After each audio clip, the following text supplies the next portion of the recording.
Well, first of all, thank you for coming on the podcast. And I think the first thing that would actually be a great way to start off would be what has been your perspective on being a parent during the pandemic?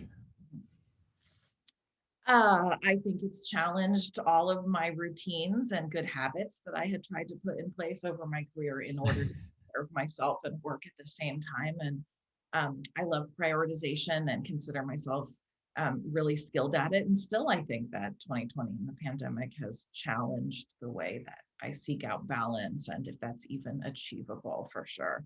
And there is so much of work and personal that's blended. For example, my kids' names in my Zoom as I log in because my last meeting was a school meeting. So Right. it's it's messy for sure.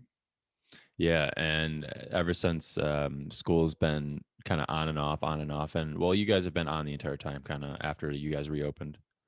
Yeah, the original shelter in place in California in 2020, in the spring, almost exactly a year ago, we were home with the kids. I remember I asked my husband James to install an extra lock at the top of the gate that the kids couldn't reach at the end of the driveway. And we basically like just locked them on the property and hoped for the best. I think it was definitely survival of the fittest. Feel exceptionally fortunate to live in the bubble here in California because the weather is nice enough and the schoolyards are large enough that the school my kids actually go to has been open, and that has been a savior for sure. Being able to at least get a solid 6 hours a day of work time in has been really important. Super beneficial. Now, I know you'd mentioned that you've had to deal with changes with the pandemic and your kids and everything. You had originally hurt your back, and this is kind of what I think a lot of people can get a lot of information out of is you hurt your back trying to pick up your kid. Well, this was before the pandemic, but just kind of together with your kids there. Why don't you explain kind of how you hurt your back, and then we can kind of start with your story with that. Okay, sure.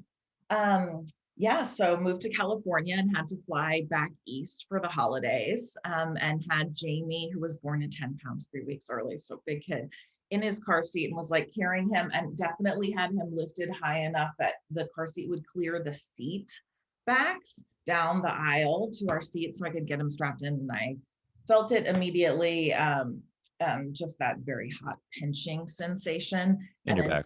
in my back and a need to would have loved to have laid down, but instead spent the next 5 hours taking care of my son on a flight.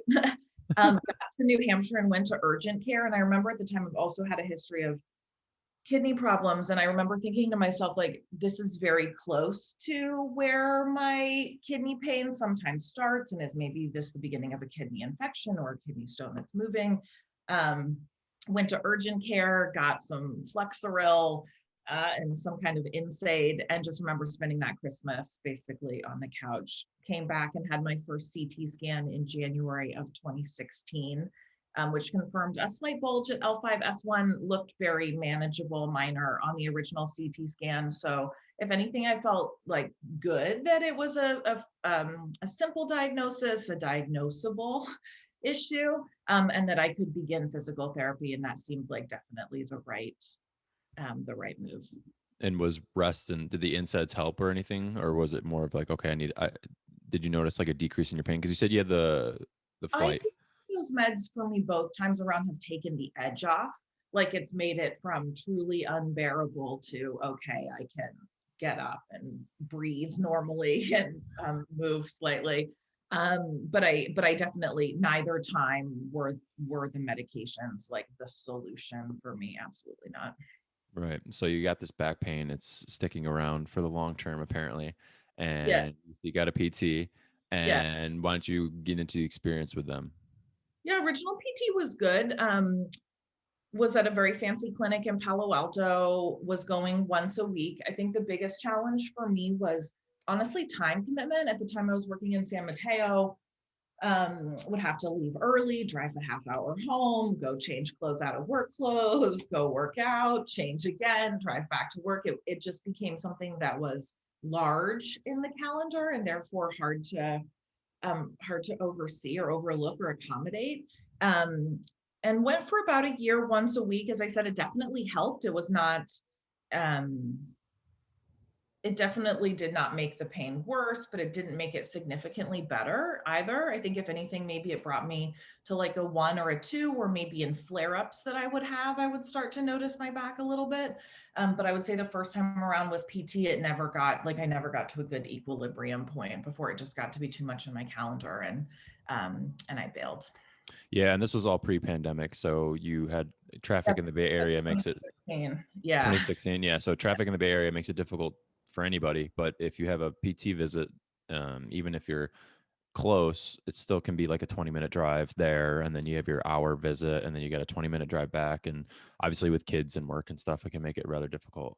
Yeah, and I mean, as you have the privilege of knowing, I'm a workaholic. I love working. And so any moment that I take out of my work calendar to do other things is also just becomes a real stressor for me, like an additional stressor. And so I don't think that contributed either. Did your low back pain affect work at all? Like when you were working, was it difficult to like work and sit for that long? You know, I've always had the privilege of like sit stand desks at work, nice chairs. Even now, my like chair that I sit in is one of my nicest pieces of furniture. Just because I do spend so much time in it every day. It has to be it has to be something that's comfortable for me. I actually the biggest thing I remember noticing was catching the train in the city. So fast forward October 2019, started working in downtown San Francisco. And so I'd constantly be like in Menlo Park, running to the train, sitting on the train, getting downtown, having to walk really quickly to meetings, and just like, and if you've been downtown San Francisco, it's almost like aisles that you walk in on the sidewalks. There's one in each direction. And so I'd literally like a highway be walking, but then have to pull over to stretch. And like my left leg would get so numb and so tingly. And my left big toe had the funniest little sensations. And so for me, it was like, can I get to work on time? And then coming back to the train, can I catch the train on time? Like I need to leave an extra 10 minutes. So every 2 blocks, I can literally like put my walking blanker on and find a wall to go stand up against. And so that for me was the biggest. It was walking was an important part of my commute. And yet walking was also a really painful trigger for me. And then flying, I would say, was the other one. Any flights over 2.5 hours, I would always notice, have to stand up, stretch. And then of course, when I get to wherever I'd be, much more significant back pain. And then the way I would feel was a lot of numbness in my left leg. Yeah, and it makes it worse too, because if you have pain, your body wants to just avoid that pain as easily as possible. So you start walking all funny, and it can Oh, make it even worse. I totally swung my left leg. I definitely had like a swagger, we'll call it for sure. Well, in San Francisco, they might help you out a little bit. Yeah, right. So okay, so back to the story, you saw PT, and how long did you see PT for? You Started said, PT was a year. Stopped it so around 2017. Went about 2 years, just sort of living with very low pain in my back, I would say. yeah. And then after you had done a year with them and you completed that, you kind of obviously you continued with work, but then something else happened where you had an exacerbation with your back pain, right? Yeah, yeah, and of course, timing, as all good things over the most short term, have taught us with COVID a much more interesting interaction with the healthcare system for sure. But it was almost exactly a year ago now, about a week into the future, and I was up at 3 a.m. checking on my son, and sort of leaned over his low bed, and just immediately felt a pop, like a bit of a pop, and then like hot sensation, and then stabbing hot pain through, like up to my brain and down to my toes. It was someone who's dealt with a lot of kidney stones in my life and had 2 C-sections. It was excruciating pain. Fell to the floor, had to crawl back to my bedroom, on all fours in the middle of the night. Couldn't stand, couldn't figure out how to get back into bed, so had to wake my husband up to help me. And just what an incredibly humbling experience of not being able to move despite wanting to be able to. And I couldn't find relief all night. It was really terrible. There was not a single position, not a way I could put my pillows, not a place I could lay down.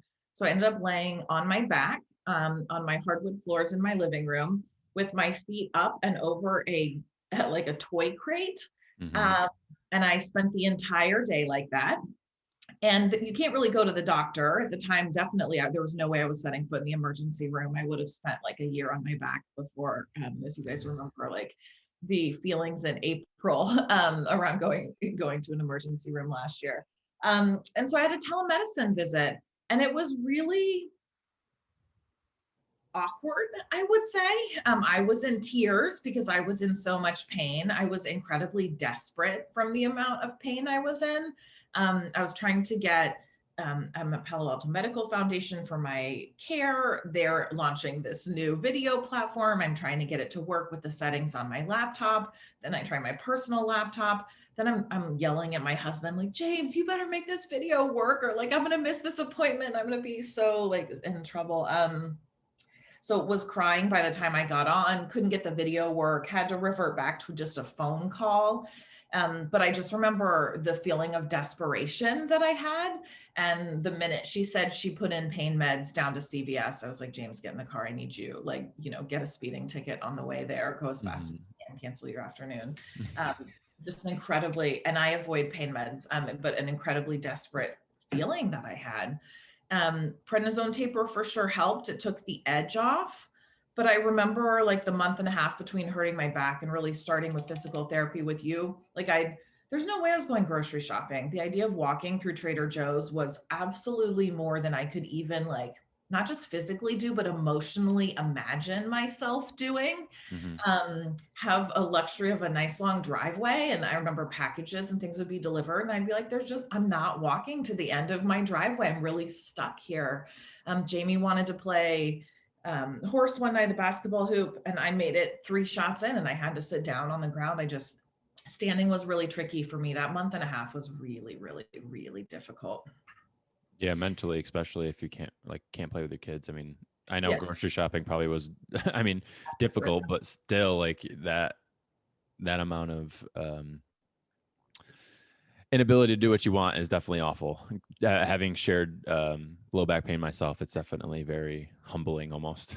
Yeah, it's frustrating because there are things that just have to be done to keep the family moving, grocery shopping, laundry, picking things up from the floor, like very, um, I think, I mean, just sort of, it's hard to imagine all the things that you need your body and your back for until it's not working. And then just navigating space was really difficult, not to mention all of the kid requests.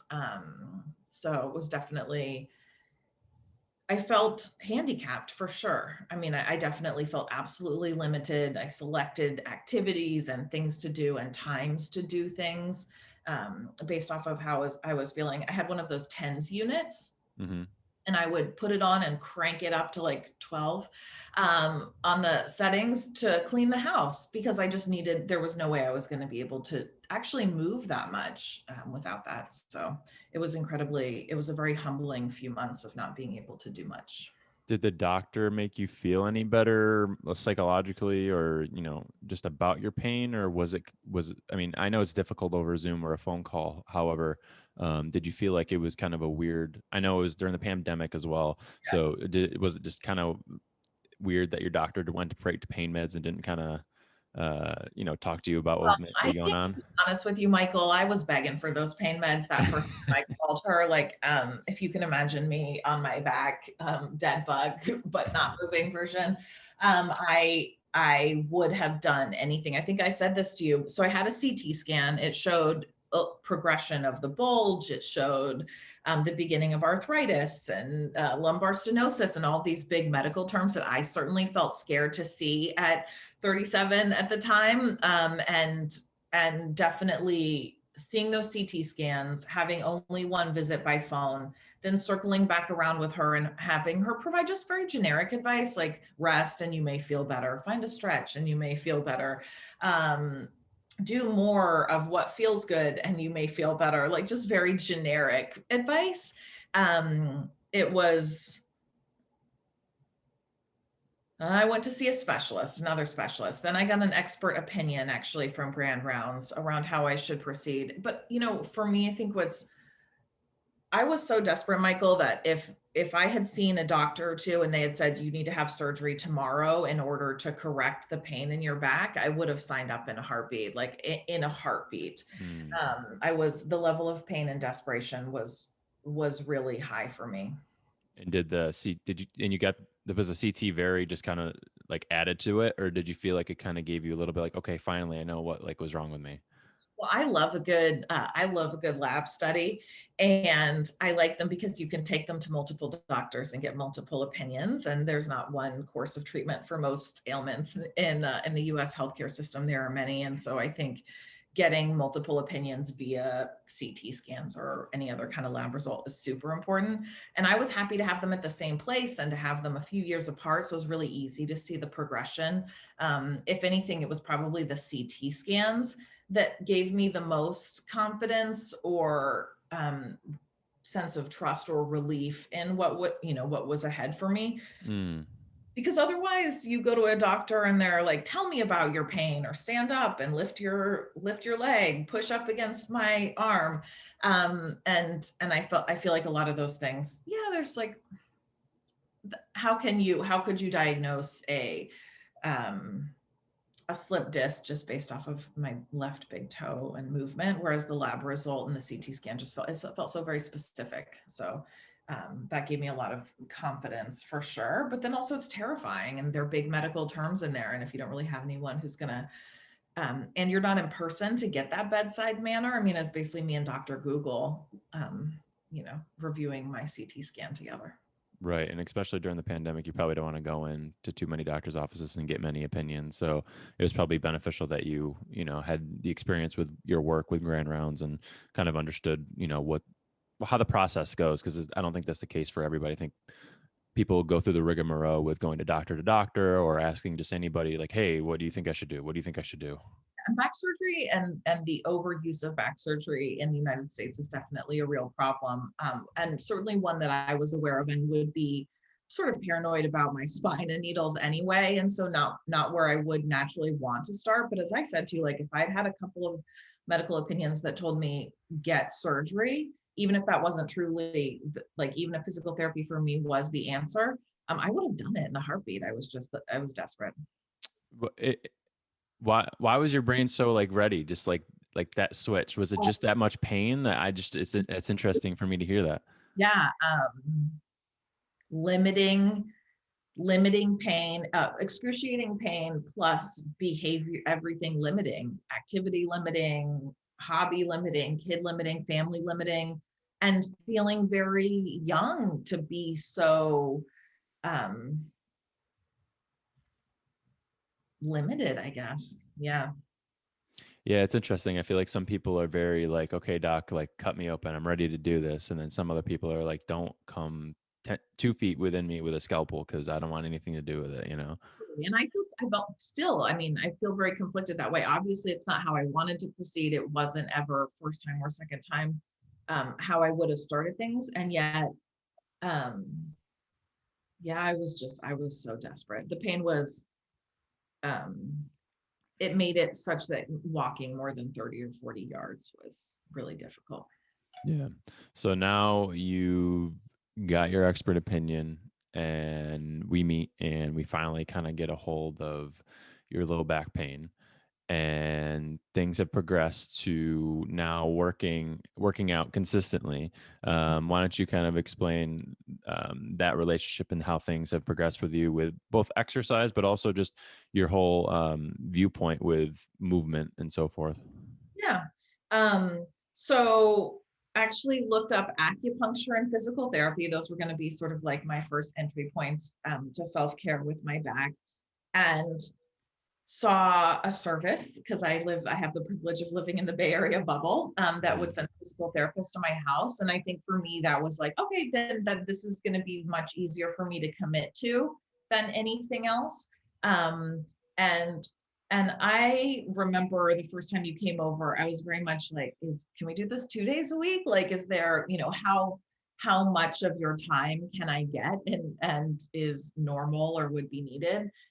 Because I knew that blocking time on my calendar, committing to it with you, having you come to the house would be a huge barrier, like obstacle removal for me. And then the other thing, I don't know if you will remember, but I wanted to put this on the calendar. Like I was happy to go 3 months out, 2 days a week on the calendar and just like book Hmm. it, call it a thing. And I think that commitment to seeing it through and seeing what will happen is really important. If there are things in my life, this or otherwise, and it's like I'll put one thing on the calendar and then you and I meet, maybe we talk about it, maybe we don't, but then we have to text to set up the next one.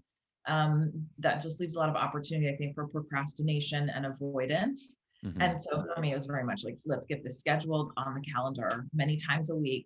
Um, and then, and then I sort of even now laugh thinking back to how it felt moving with you at the beginning, because I I actually have no idea how I made it through life. Like before, I just felt like I was moving through space and time and my body was doing things. And yet I had absolutely no awareness of where I was. And like I grew up very physical, like doing things. Yeah, but I just never, there was this intentionality to my body, how I was going to move, like how I would move my arms and legs in opposite directions that I never really considered. And I think in working had put a lot of that on the back burner and just really focused on work. Yeah, So for reference, anytime I showed her an exercise, she'd always kind of give me like, "You're gonna make me do what now?" And so we had to kind of break it down into baby steps for certain exercises. But you definitely got better. You got good pretty quickly. I still see it with the agility ladder because I'm like standing at the end of it and I'm like, okay, like I know what the movement looks like. I know I'm capable of doing this, but literally like, okay, how am I going to move my foot first? And I think I often even like start on the foot that I wasn't intending. It's just, it's a very, I allowed over time a real disconnect between how I was going to do what I would, my mind just shut off. I think that that sort of like active connection to my body. So that was, I think, a huge notice for me. And then in the times over the last year where I've been the most stressed, Michael, I've even noticed um, how that means I may have a little bit more pain or be getting tension headaches in other places or find it harder to move my feet and arms and legs in opposite directions. But this tether between, I think, my own stress and anxiety and into how my body moves has been really interesting and fascinating for myself to sort of watch and observe. um, but let's be honest, like what was game changer for me is you rolled up to my driveway, you walked in, and you showed me how to stretch, like in my door frame. And I, in comparing that to my previous physical therapy experience, just fascinating to me how much I can do to take care of myself using like my stairs, my door frame, just things that are around my house. It doesn't have to be the fanciest physical therapy clinic. I don't have to be strapped to the fanciest new version of the table and whatever to get the outcomes I'm looking for. And frankly, this feels more transportable for me. Like that door frame hip stretch, like leaning into it, I do that in the shower every morning now. It's not something excuse me, that I need to be in a clinic, I feel like is like some fancy PT clinic thing. It's a routine I can incorporate into my actual life. And so I think that the stretching for me and finding the right stretch, I know you and I talked about this a lot, but like that one stretch that would feel so good and sort of unlock all the other things. Um, it was slow at the beginning, it felt like, then it got really fast to me and I just felt like I saw a lot of benefit and pain reduction and like light at the end of the tunnel. So it was easier to commit to knowing you were coming to my house, knowing it was on the calendar, and knowing I Yeah. got the results out of it. Yeah, and I think it was super, I mean, super important nowadays because you see, I think there's a lot of medical device equipment people who are trying to come out with the new and best whatever, and they're trying to make everyone's pain go away. And sometimes simple, I mean, alone, low back pain tends to go away on its own, thankfully, most of the time, even without intervention, which is already a great starting point for patients. But um, I think being able to have that versatility, even if you work in a clinic or you have the pleasure of working in people's homes, you have to provide something that is easily reproducible for patients at home.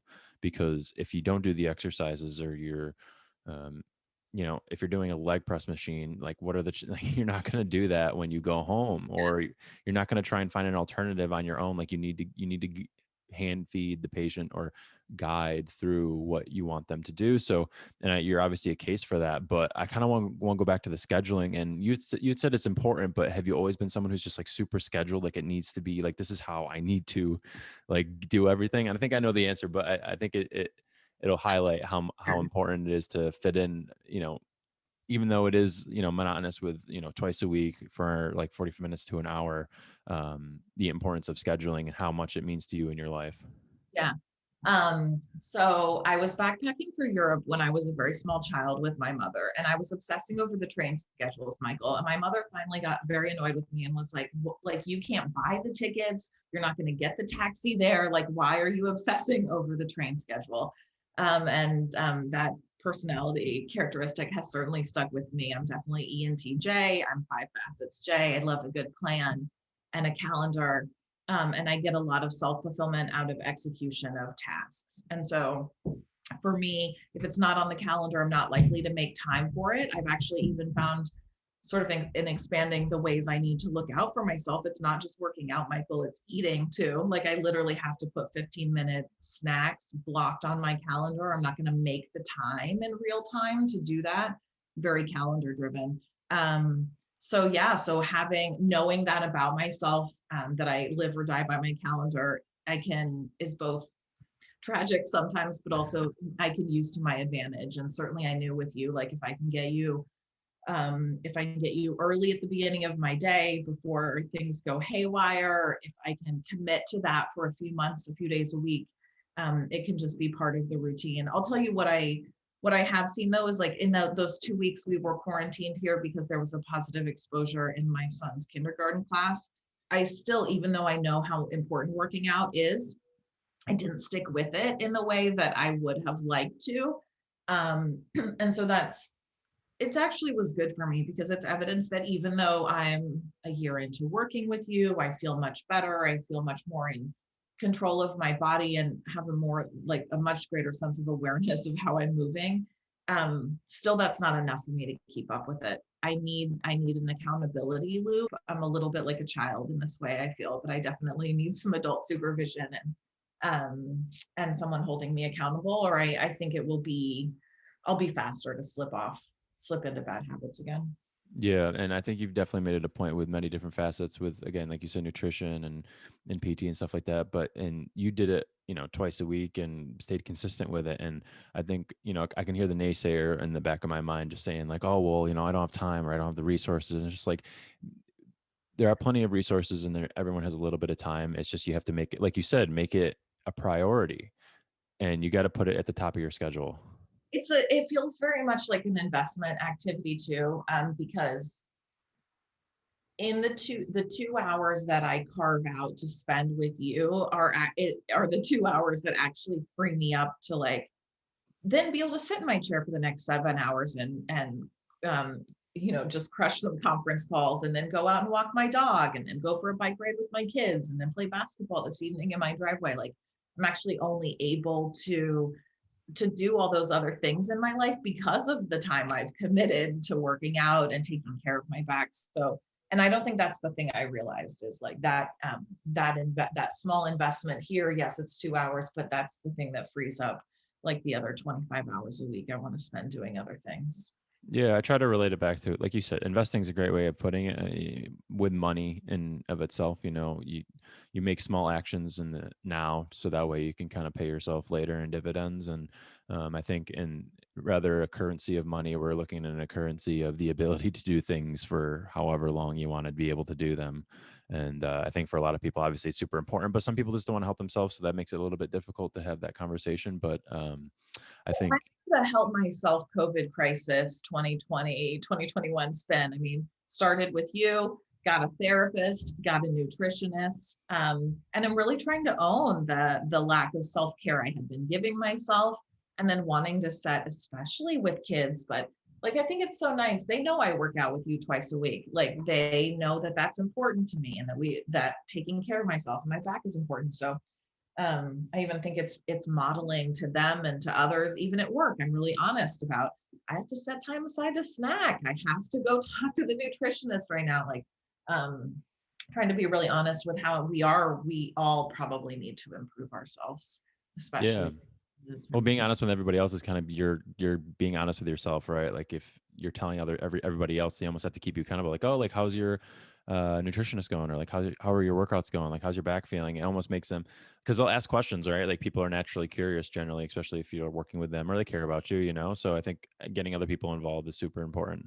Yeah, it adds to my safety net. And I also, especially at work, and as a leader at work, I feel like it's really important to, again, like model healthy behavior. So you can't tell people who work for you to have work-life balance or take vacation or take time to eat if you are not doing those things, and then it doesn't feel authentic. And I think there's a lot of, especially with working mothers, like the belief you can just lean in and do it and have it and make it happen.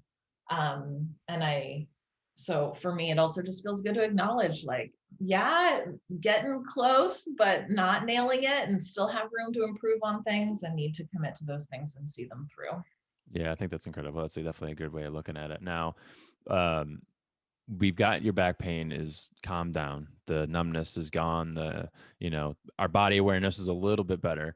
Um, Moving on with exercises, what has been your take on working out just in general? I mean, have you ever worked with a trainer before, or has this was the first time experience? Worked with a trainer in high school, played tennis, played a lot of tennis growing up.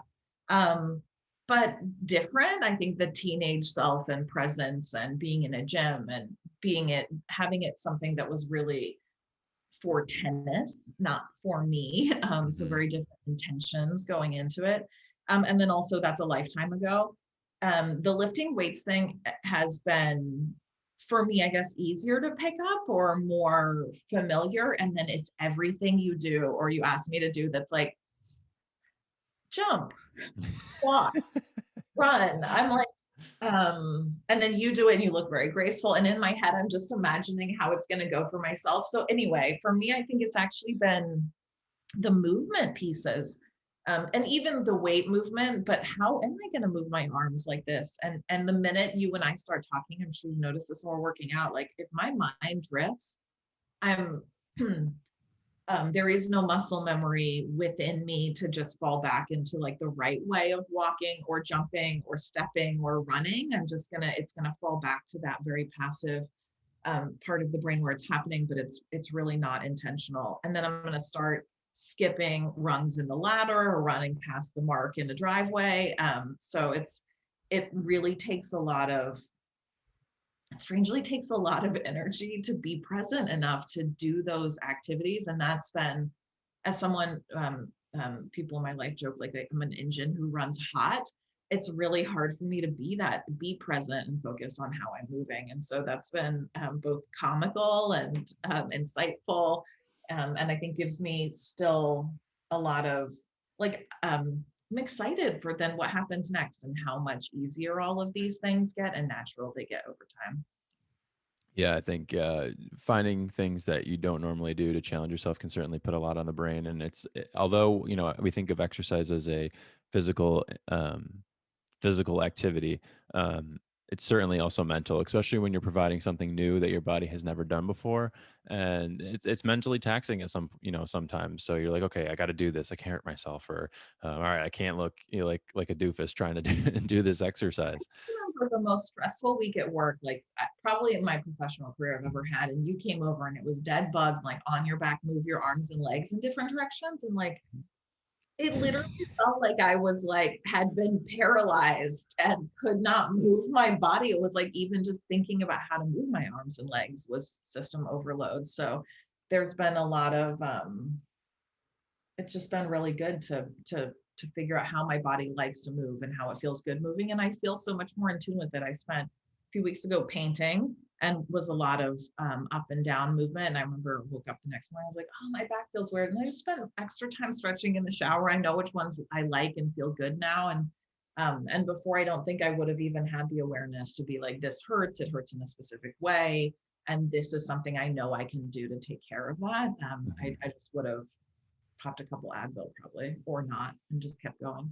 Yeah, now you had mentioned that you had or C-sections prior in the past, and um, I know one thing that you said that you struggled with also at one point was kind of weight, and so I know probably now working with being as fit as you are now, it's probably eye-opening to be like how much compare and contrast where you were before. So Yeah. maybe I would like to kind of get into what after the C-sections, where your mind was at for, and I think it'd be beneficial for other people to like learn from that, or at least if they've gone through the same thing to be like, oh wow, Well, wasn't trying to get pregnant when we did, and actually was in like almost probably by weight numbers alone, the best shape of my life. At 30, when I got pregnant, was 135 pounds, was riding my bike a lot, was going to the gym a couple days a week, and just felt like a healthy kind of routine was in place. And then got pregnant and did not have, women talk about like the glow that they get when they're pregnant. I did not get the glow. I just barfed every day and gained a lot of weight. My ankles were enormous. I couldn't even find flip-flops that fit my feet. It was crazy. um, was borderline for gestational diabetes with my first pregnancy. And then even that delivery, like, I think this is the other sort of misconception, but like, I want a natural delivery and it's just going to be like no meds and me and so beautiful. And it ended up being an emergency C-section. Harper's heart rate kept dropping. And they um, threw in some drugs, and I was in the operating room and she was born like 3 minutes later. It was a very crazy experience. Um, when she was 8 months old, I actually got pregnant again and then had Jamie. Jamie was 10 pounds 3 weeks early. And by the time I gave birth to him, I was just under 220 pounds. So, like, just this swing over a 2.5 year period, I think, and two big babies. Harper was 9 pounds. Like, what a and my thyroid is now broken. But like, what a taxing situation it was for my body. And sure, it was lovely, and there were a lot of really amazing memories and experiences, but it was not like a glow for my body. It was a really taxing experience for my body. And I think even though I know the minute it was like carrying Jamie through the airplane aisle, I mean, I definitely attribute this to gaining a lot of weight, carrying children, 4 years plus 5 years of like having them always on my left hip as I packed them around. Just did not put me in and Jamie was a C-section as well. So yeah, so I gained a lot of weight. I had two C-sections. My kids are a year and a half apart in age, and just I really feel like I sort of went through the gauntlet with the two back-to-back pregnancies and the back-to-back C-sections. And then of course, as a result of that, like, I don't know, I just think women talk about vaginal delivery and sort of this very romantic experience, and emergency C-sections are kind of terrifying. There's a lot of people involved. You go from like in your room to in an emergent to in the operating room that's like an orchestra happening around you really fast. And then no one tells you like how hard it's going to be to stand the first time after you have a C-section, and that first walk to the bathroom. And yeah, I didn't feel that was sort of what a C-section is, watching it, seeing it, knowing what the recovery looks like. That wasn't part of the pregnancy and delivery preparation that I had really gone through. So there were just a lot of surprises. And then I, of course, now have like, you can, I think, well, I don't know, it's probably mostly self-conscious and who knows if it's totally true or not, but I feel like I have that post C-section body where I have like the weird pooch and kind of overhangs where the scar is. So yeah, and I guess then the only other thing that I think about when I think about my C-sections is after that, yes, I wanted to lose weight. I started swimming. I'm back down to like anywhere between 150 and 170, depending on how much eating I'm doing.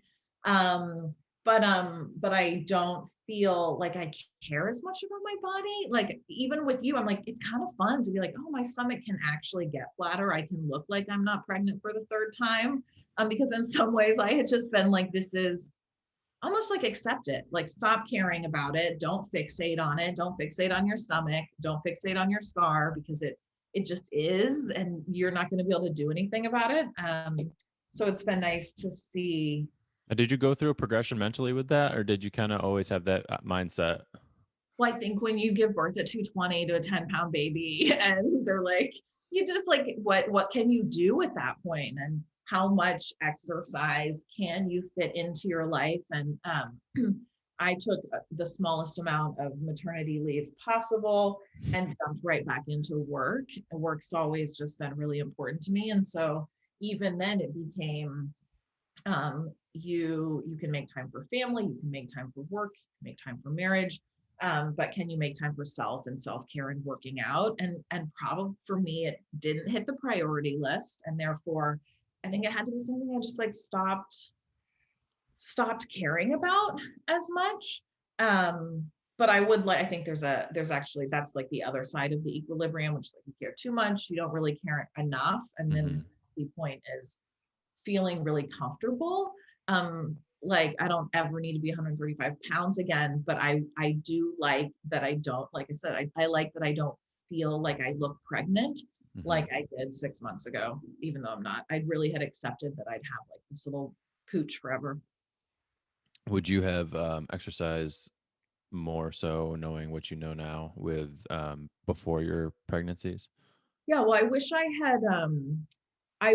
had sort of put the systems and habits in place before I became a mother. So I knew to make time to snack. I knew to make time to work out, and sort of had those coaches, or experts in my life and a bit of routine in place. But certainly, I think like if I had a relationship with you before I had gotten pregnant, how much different my own experience with my body in between pregnancies and going through the second pregnancy, and then in like that recovery phase, because my abs were cut in half, and it takes some time to get back to to a healthy strong core, to be able to carry your kids, to know how to pick them up. I mean, that's the other thing. I don't think I like you have a if you start packing around a 2-year old, it's a lot of weight you're carrying. And how do you pick them up off the ground? And how do you pick them up out of a crib when they're like forward from you? There's just a lot of things that I wish I had been more aware of or had healthy systems in place for before I had become a parent. Because then once parenthood hit, it's just like kind of survival of the fittest. Right. Yeah. And just trying to figure out what's the best. Well, not even you. I mean, I would assume that your mindset not really is focused on yourself as much when you have the kids at first and you're trying to navigate work and newborns and stuff. I'm assuming everything else is literally your viewpoint is away from you. Yeah, well, I'm in my natural habitat at work. There's a lot of women who say they were like born to be mothers, and I think for me it's actually been the opposite. I mothering and feeling like a really good mother is something I work at and work for, and then doing a good job at work is my fallback position. And it's easy for me to obsess over work, and so again, this notion of self-care.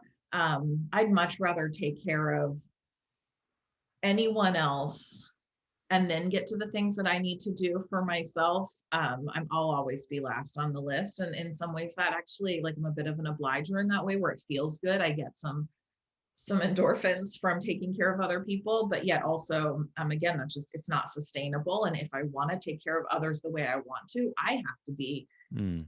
mentally in the right space, physically in the right space, emotionally in the right space to engage with them. So Yeah. And did you feel like that was always something that was a part of you before where you were always like trying to help other people and put them before you? Or did you feel like this was something that was new after motherhood?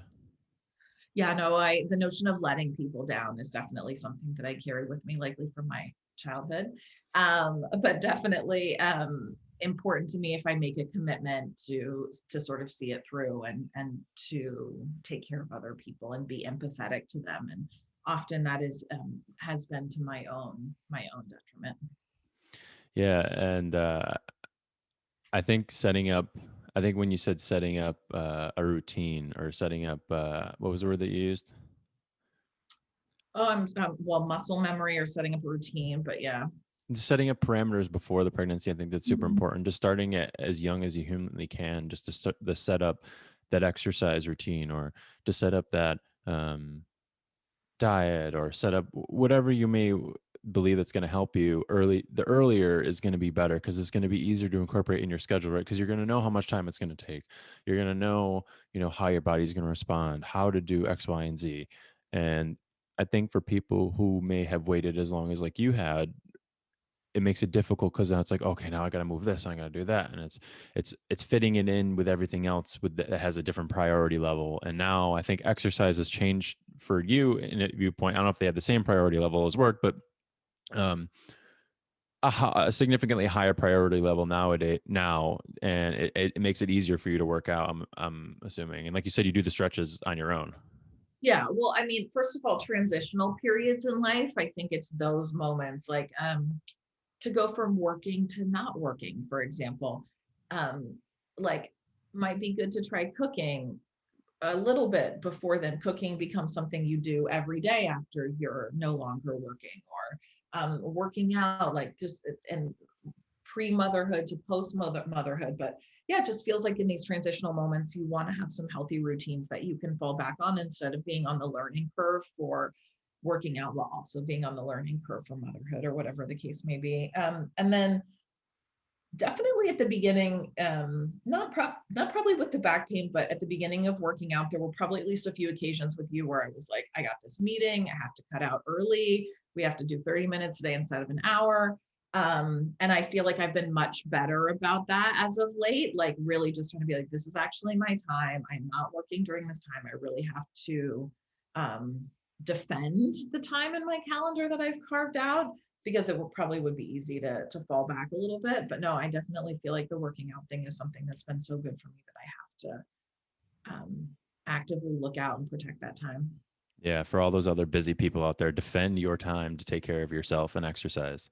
Put it on the calendar. I mean, that was a huge one for me, is actually on my calendar from 7 to 8, 2 days a week. The snacking things on my calendar too. Walking the dog is now on my calendar. But if you're someone who is so heavily task oriented or time focused, if you put it on there and you have reverence for your calendar, you'll suddenly have reverence for the working out time on your calendar too.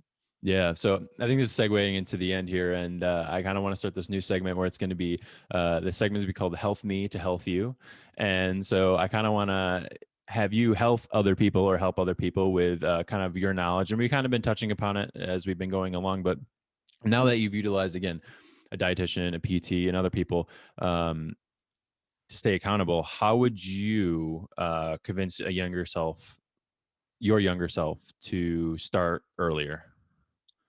Yeah, I think for me it is this notion of investments, and the time and the energy and the effort that you put into yourself in these healthy routines, so that you have more time, more freedom, less stress. And I feel like I waited until things got really hard to then try and do cram all the self improvement in that I possibly could. And I Mhm. wish I had just spent so much more of my um, 20s, frankly, thinking about self-care and healthy habits. And then in that, these transitional life moments, it's like, what are not just how do you envision it being when that begins, but how do you start that now? How do you begin preparing yourself now to be successful after those transitions? Um, and yeah, investing sort of in the future. That's tricky though. That's a tricky mindset to get into. Yeah, certainly. And it's definitely, I mean, just like even with investing with money, it's hard to, at 21, be like, if you put $500 in a Roth IRA, you could be a millionaire when you're 55. It's like, well, I don't care. When you're 21, that's probably the last thing you're thinking about. Yeah, I think that this is consistently probably in life through childhood, adolescence, into adulthood, and sort of retirement and beyond. But yeah, it's like how do you both live in the present while planning for the future? And that's really tricky. But healthy, don't wait for things to get hard to then try and make them better. I think there's so many things we can each do to make every day a little bit easier in preparation for the future. Yeah, I certainly agree. Oh, And then, oh, sorry, but like we all in life have areas of expertise. Mine is not clearly in body movement, mm, nor things like that, and nor nutrition. I mean, I ask really basic questions like, what is a good snack? What do adults eat for breakfast, Michael? Like, there's some really basic things that I don't know, and how nice it is that I have a network of people who are experts in their domain that I can ask a question to. They can give me a response and I can just trust it. Like, yes, you said that, and now I'm going to go make myself a piece of toast with butter and some jelly. Like, whereas before I would have been like, that's a kid snack or something like that, just hearing from a nutritionist. Um, Also, we say, I think all of us have talk tracks in our head that are not true, or are distortions of reality. I Mm. was very comfortable starving myself in order to get more work done, but I thought that was normal. And until a therapist, a nutritionist said to me, like, people eat to have energy. It is not okay for you to be withholding food from your body to accomplish things. Um, I, I mean, I needed to hear that from, again, an expert who could then set goals with me and be that coach for me. But get some experts in your life too. Like, I don't, this notion of you can just solve all the things yourself or take care of things or know things and then better yourself. No, I think you need to have people mirror what you're saying, set healthy guidelines and boundaries, and then coach you to good goals and sort of wins along the way.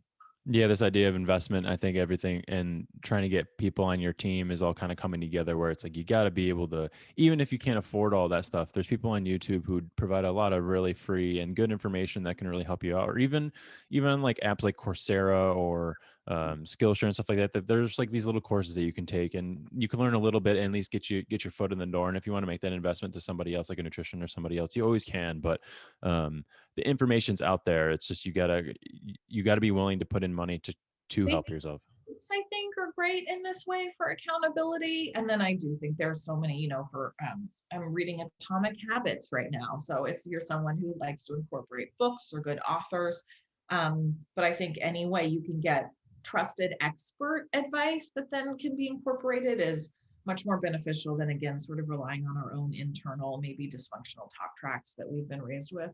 Yeah, because I think we definitely can be self-sabotaging in that way sometimes. It's like, "Oh, I worked out once this week. I don't have to do it. I'll do twice next week." And then, you do once again next week and then it turns into 0 and, um, you can definitely be your own worst enemy when it comes to stuff like that.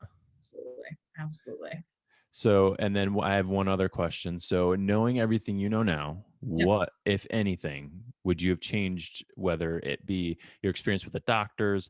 I know you said you would have worked out sooner and set those goals and kind of like those habits before the pregnancies and stuff like that. But was there anything that you feel like you would have changed looking back on everything now?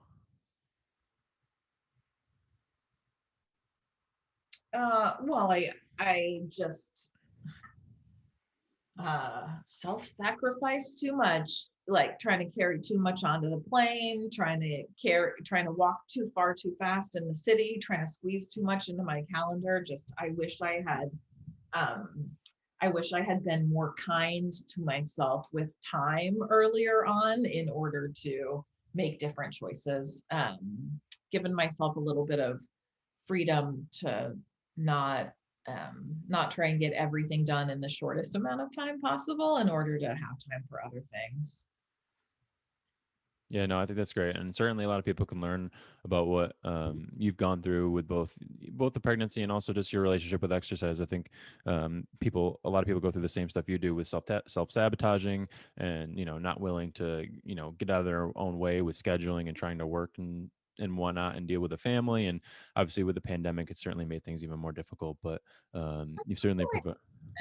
Right, the right experts. Like, I feel like, I mean, I've told you this before, like, um I so appreciate you, and I had another physical therapist, and I didn't tell him I loved him like I tell you, right? Like, oh, and same thing with the therapist. I mean, and the nutritionist. Like, I think we also, and the books and podcasts and YouTube channels. But like, you have to find the format and the voice and the personality that you want to spend time with, and that resonates you and motivates you. And don't just assume that, like, you go to one person and try it one time and it didn't work out. That means it's not going to work out. It might just mean you haven't found like that magical combination yet.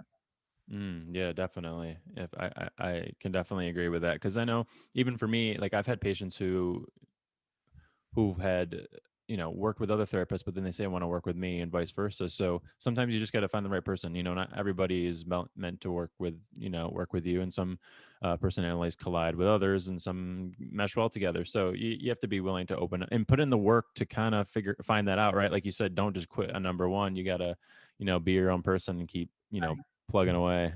Yeah. Well, Kelsey, thank you so much for being on the podcast. I really appreciate it. And Thanks. well, I'll be seeing you soon. All right. Sounds good. Have a good day. You too.